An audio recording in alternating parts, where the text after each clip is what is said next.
Lucid isn't exactly a household name, at least not just yet, unless you're a car enthusiast or you're heavy into EVs. But they're out here solving the primary problems when it comes to hesitant EV adoption in charge time and range, and they're doing it in style with plenty of class. Let's go ahead and take a look.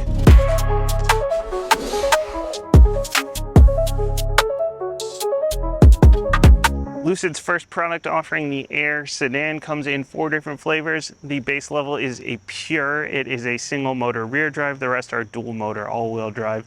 The next level up is the Touring, which is what I have here.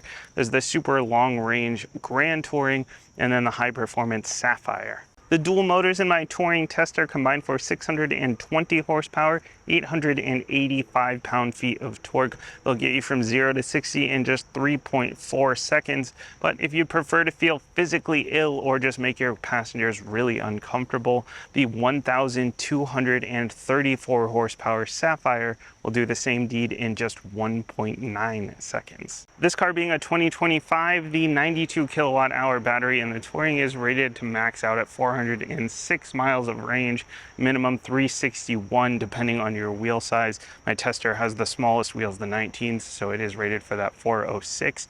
But for 2026, that rating goes up by 6% actually, so you get up to 431 miles of range in the Touring. Now those are incredibly good numbers, but if you want to max out your mileage, the bigger battery in the Air Touring is rated for 512 miles of range. Massive range due to incredible efficiency. Lucid says you can get 200 miles of range back in just 16 minutes on a 250 fast charger. That's where this one will max out. If you are in the Air Touring though, you max out on a 300 kilowatt DC fast charger. You can get that same 200 miles back in just 12 minutes. Again, excellent numbers, but if you live in a bit of a charging desert like I do, you can always grab one of these NACS to CCS adapters. I got this one from Electron. I'll link it down below. But this one even has a little interlock mechanism here, so extra secure. Nobody's gonna pull your charger out while it's charging, and the connection will stay nice and tight. But this will allow you to charge on Tesla superchargers. Unfortunately, bringing things into the real world a little bit, if you are using a Tesla supercharger, you're maxing out at about 50 kilowatts. This morning I was using one and I maxed out at 47. You're looking at about an hour, a little more than an hour to get that 200 miles of range back instead of those 16 minutes. And because of where the charge port is, you're probably blocking 2 stalls as well. If you're in a busy area with a lot of Teslas, they are not going to be very happy with you. And again, if you're in a charging desert like I am, you're pretty much limited to level 2s or 50s, or the occasional supercharger, which is also going to be a 50 in the Lucid. Of course, as always, having a level 2 at home is going to be your best case scenario. Have one of those installed and you will be at a full charge overnight. Not that you even need a full charge in any given day, most likely, unless you're driving for Uber or something. But then you save that long range for long road trips, where DC fast chargers are going to be a little bit easier to find on the highway. Then you can juice up nice and quickly and be on your way. If you do end up buying a Lucid Air or any other EV for that matter, and you want more insight into your battery's health, you want to know how it compares to others of the same vehicle, you want to know things like predictions for cold weather range or year-over-year degradation of the battery, or if you just want to help contribute to the cause, make sure to link up with my partner Recurrent Auto. I'll leave a link for them down below in the comments. And you can hook up with them for no cost. That's no monetary cost and no cost to your personally identifiable data, because they will not share that data with anyone unless you explicitly ask them to. Beyond the charge port, Lucid provides a unique and elegant design with a lot of standard luxury features like power folding mirrors, auto dimming, heated, and there is a camera poking out there because for 2025, a 360 view is now standard. You get micro lens array headlights. Those are the ones with a bazillion little LEDs, and they are adaptive, so they will turn with you as well. Keyless access with these hidden door handles that all the EVs are using. They went with a slightly different design where they pop out this way instead of this way, but these have been finicky. They don't always open up when I walk up to the car. They don't always work right when I use the key. Sometimes there's a delay, sometimes I have to stand here for a minute, sometimes I do have to pull out the key, which I also have a bone to pick with. I feel like for something that is so premium, it should really have a more solid key, but they did go for their own fancy kind of design here, and again, the key has been finicky as well. Or you can just use your cell phone as a key if you don't want to carry this around. Now, one thing I do like about the key is, in addition to your standard lock and unlock, you can hold it down and open up the standard power frunk here, the front trunk, which is massive. It's rated for 10 cubic feet of space, but underneath here there is even more. You can pack more than you can in a lot of regular trunks just in this front trunk, and that's in addition to the one in the back. And then when you close this up, it's soft close, so you don't close it all the way. Don't try to stick your fingers in there thinking that it's not closed all the way. It will soft close once it gets close. And actually the regular doors on here will soft close as well, but that is not standard. That is an additional package on this particular car. And the rear trunk gets you another 22 cubic feet of space, power open. Again, as you can see, not super tall, but it is very deep. And I love that there is a very low lift over height. There's not a huge lip here. So if you are picking up heavy stuff to put in here, then that is nice and easy. Plus, there's even more space down here. This car just has space for days. There's a spot for your charger. If you don't need your portable charger, you get even more space over there. On this side, there's a 12 volt and just a little tiny bit more space, plus a little spot for your tools there. And then if you need even more room, you can always use the pass-through or drop those seats down by pulling these levers here. One thing that would be kind of nice is if you pulled those levers and the seats fell all the way down. Most people probably aren't using that too often, but you do have to go around and actually finish pushing the seats down. Just be a nice little touch there, but again, probably not something that's going to be a deal breaker. And then power close on that. World's slowest trunk. I mentioned that my tester here is on the 19s. You get a bunch of cool wheel design options. Again, 19s, 20s, or 21s. And then depending on your wheel size, that will dictate what kind of rubber you get. These 19s are on Pirelli P0 all seasons. The 20s come on Michelin Pilot Sport summer tires. Then the 21s are on Pirelli P0 summer tires. You can kind of see the brake caliper poking through there. You got 6 piston calipers in the front, 4 piston in the rear. Speaking of design, one last thing before we head inside. You get the choice between a dark stealth package or a platinum. You can see this one is the dark, but I'll show you the platinum side by side as well. The inside of the Air is, well, airy. It feels very open and spacious, and the design here looks like it's something straight out of Minority Report. My dad would have absolutely loved this design. It feels futuristic, it feels very clean and simple, very cool. And you get into some of these EVs at the price points, the MSRP on these are high. This Touring starts at 80. It is optioned out. This particular car is optioned out to 100 grand.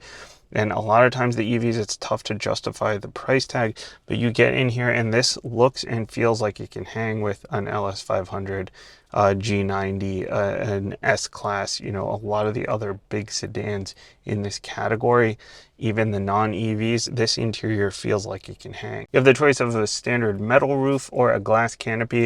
I'll let you take a wild guess at which one this particular car is equipped with. It's still weird pulling down the visor and just having more glass there. The windshield actually goes all the way back to the B-pillar, so make sure you got full glass coverage on your insurance. I can't imagine what it'd be like to get a rock chip in this thing. There are a few different interior themes, but the Tahoe is this tan with the wood grain. You don't go through and pick your individual trim pieces and your headliner and your seat colors and all that. You just get these 4 different themes to pick from. They're all named for places out west, as a nod to the fact that these are designed out in California. You have the little Lucid Bear on the seats. Again, a nod to the bear in California. But the interior theme also determines what seats you get. So the Tahoe here, and actually any of the options that are leather, get you 14-way power adjustable seats. You got power thigh extenders, power lumbar support, no power bolsters, unfortunately, but they're heated and ventilated. I've kind of had some trouble getting myself fully comfortable, finding the good position where these are really super comfortable, but I mean, they're fine. I've been in the car for long periods of time and it's been fine. But if you go with the standard, the Mojave faux leather, then you get 12-way as standard, but you have the option to go up into 20-way seats, also heated and ventilated, but that also adds massage. So you have more adjustability and you have the massage function. That's probably the way I would go. It is a little bit odd, a little bit frustrating that you can't get the leather seats and the 20 ways with massage here in the Touring, but keep an eye on that when you're picking your themes in the configurator. The steering wheel here is heated as part of the convenience package, and again, just super elegantly designed. That brings us into the user controls here. There's a little bit of a learning curve here since not everything is labeled, but hey, a lot of analog watches and clocks aren't labeled either, and once you figure them out, they look neat. And same here, you know, it looks good, and once you figure out what the controls do, then you just know. On the left side, this is all for your Dream Drive, which is your driver's assist, your adaptive cruise. We'll get into that a little bit more during the drive. And then the right side is all your media controls. The bottom buttons can be a little tough to see at times, especially with the glare. You've got white on silver, but the rollers here are really nice to interact with. Thank God they're not capacitive, touch sensitive stuff that all the other luxury automakers are going to. And behind the wheel is a wide curved screen. I don't like the connected multi-screen thing. I've made that pretty clear in a lot of my videos. I can't see parts of the cluster and it's annoying, but it does look neat. And I do love that they went with a floating look here instead of the tacked on thing that most automakers are doing. A handful of touch settings on the left, frunk, lights, locks, the heated windshield wiper, which is again part of that convenience package that I mentioned. Simple speed and charge versus power in the middle. And then the sides have info like miles since the last charge, which is really nifty. And then media on the right side. Android Auto song, turn-by-turn directions from your nav or from Android Auto or CarPlay, and then music on the right, essentially. So where are all your typical controls? They're in here in what Lucid calls the pilot panel. Everything is in here, like everything. Climate and volume, you also have physical controls up here, but front and rear climate in here, including your seats and heated steering wheel, drive mode settings, convenience settings, even your steering wheel and mirror position are in here. That's where I start to get a little bit lost. I mean, if you're just using this car yourself, or you're just you and your spouse and everything is linked to your key, all your profile settings and everything, fine, maybe this is just a journalist problem. But when I got in the car, I set everything up the way that I liked it. Then I started driving and realized that I didn't quite like the positioning of everything as I had it set in the parking lot. Now I'm driving on the highway, trying to adjust my steering wheel and my mirrors while looking down here. It's just, for safety's sake, I feel like those two things can live outside of the pilot panel. Most everything else is easy enough to get to in 1 click or 2 clicks. Rear window screen, drive modes, that stuff is all easy to get to. If you have a large water bottle or a large coffee cup or whatever, then it can kind of get in the way sometimes. Yesterday, we're driving down the highway, the kids were in the back starting to get a little bit warm. I needed to adjust their climate, but because my water bottle was in the way, I'm like looking around it, trying to hit the button while I'm driving down the highway. Not exactly the safest. I kind of wish that Lucid had switched and put the wireless chargers in the front and then the cup holders in the back. So, you know, your phone is not big enough unless you have a giant iPad of a phone, then it's not going to get in the way. There's more room back behind the chargers. There's more room in here. You can close this up also if you don't like the look of it. More space behind the pilot panel. I mean, there's just room for stuff and people everywhere. I mean, don't put people behind the pilot panel, but there's just tons of space up here and in the back seats. Auto dimming mirror here, and then just massive light coming in through the glass canopy. It's still so funny pulling down the visor and just seeing more glass. There is no closing this thing, but it is neat. Sound in my tester comes through an upgraded 21 speaker surreal sound system. It's not like an immersive feel, but definitely a big upgrade if you're an audiophile as compared to the standard 9 speaker system. Rear seats, as I mentioned, are massive. The spec sheet says 37.6 inches of legroom. but this is way more than that suggests. I don't know who measured that, how they measured that, but it's just wrong. Look, there's so much room back here. I'm only 5'7", but I've got space for days. Plus you get the flat floor all the way across, so if you do have to cram 3 people across, then they're not straddling anything. There's a screen back here to control your climate and your sunshades. This has the heated seats, the 4-zone climate, and these sunshades here because of that convenience package that I mentioned before. But if you don't want your kids messing with the settings back here, then you can also lock this screen out. And you've got more storage down here. It's even suede. You've got the cup holders in the middle, of course. Even a little console in there as well. And again, plenty of light coming through here. This goes back way further than a normal pano sunroof would. So much space, so comfortable. I would be totally fine being back here for long periods of time, road trips, whatever. When it comes to the driving experience, here's where the engineer's magic really starts to shine. Well, the engineering shines all over the place, but the chassis engineers have the most magic. There's no air suspension like you see in a lot of big luxury sedans, yet it rides very smoothly. No doubt being an EV helps, but it's just on standard steel springs with adaptive dampers. But smooth mode is very aptly named. Pop it into Swift mode, or even better, Sprint, and it stiffens up and really comes alive. It handles a lot better than you expect for a big luxury sedan. I know it's not as big as some of the competition that costs similar, that I mentioned before, the LS500, the S-Class, those kind of things, but it has just as much space as those. And it's definitely not small and it's not light, but you wouldn't know that based on the way it drives. There's even some weight and some feedback in the steering wheel. This is not some video game light, dead steering. This is actually engaging to drive once you start to push it. And you can push it. As I mentioned, 0 to 60 in 3.4 seconds. I've seen some tests with numbers that hit exactly 3.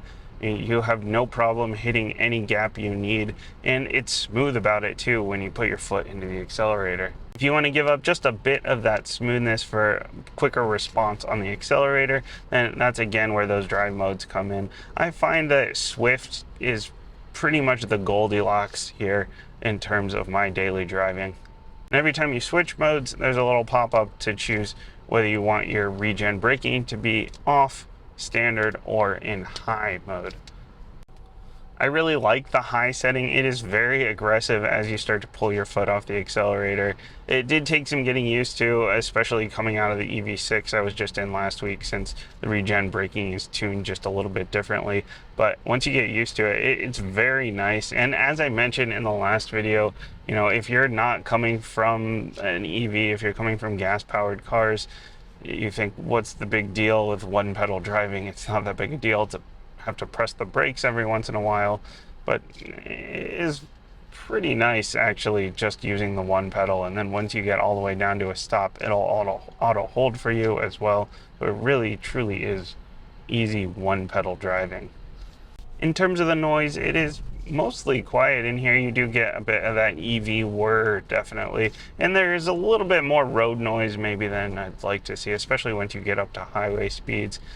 I imagine that gets worse when you get the higher performance tires, but again, I'm getting a little bit nitpicky, a little bit into the weeds. It is definitely worth the trade-off here in terms of just the performance that you get with having better tires, and it's really not that bad. It's just the only thing I can sort of nitpick on here in terms of the drive. There's a whole suite of driver's assist features, of course.